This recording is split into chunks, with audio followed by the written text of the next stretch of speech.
This channel does not promote any violent, harmful, or illegal activities. All content provided by this channel is meant for an educational purpose only.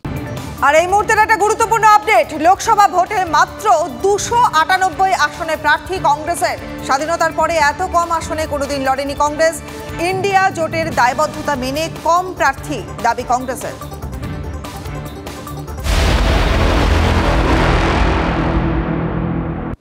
আর জঙ্গি গ্রেপ্তারের ঘটনায় ভোটের মুখে বাংলায় রাজনৈতিক তরজা একেবারে তুঙ্গে। বিরোধীদের অভিযোগ, বাংলা জঙ্গিদের একেবারে স্বর্গরাজ্য, আর পাল্টা বিরোধীদের তোপ দাগছে শাসক দল। কিন্তু এরই মধ্যে এবার দুই জঙ্গির সঙ্গে রাঁচি কানেকশন গোয়েন্দাদের হাতে।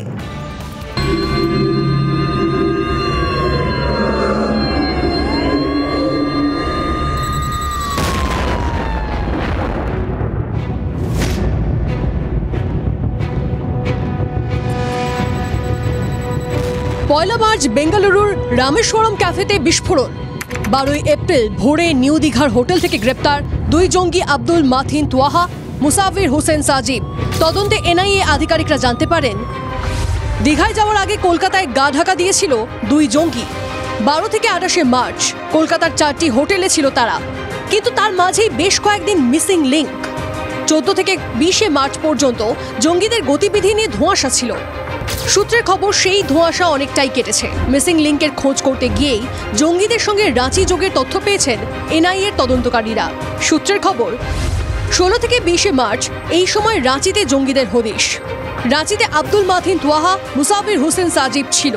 তাদের সঙ্গে ছিল মোজাম্মেল শরীফ। ধৃত জঙ্গি আব্দুল মাথিন তোয়াহার স্কুল কলেজের বন্ধু মোজাম্মেল শরীফ। বিস্ফোরণের পর 26 মার্চ মোজাম্মেল শরীফকে গ্রেপ্তার করে এনআইএ। ধৃত দুই জঙ্গিকে ষড়যন্ত্রে মোজাম্মেল যে সাহায্য করেছিল সে তথ্য আগেই মিলেছে। এনআইএ সূত্রে খবর, রাঁচিতে দুই জঙ্গির সঙ্গে দেখা করে মোজাম্মেল শরীফ। তাদের টাকা ও সিম কার্ড দিয়ে সাহায্য করে মোজাম্মেল। এরপরই চেন্নাইয়ে মোজাম্মেল শরীফের হদিশ মেলে। গ্রেপ্তারের পর মোজাম্মেল শরীফ সিসি ক্যামেরার ফুটেজ দেখে দুই জঙ্গিকে চিহ্নিত করে।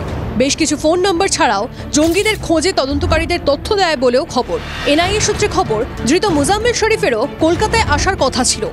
প্রশ্ন হলো, কলকাতা থেকে দুই জঙ্গি কিভাবে রাঁচি পৌঁছেছিল?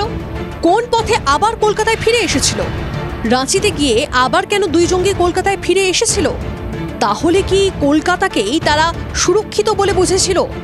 কলকাতায় কি তাদের গাইড করার মতো ভরসাযোগ্য কেউ রয়েছে?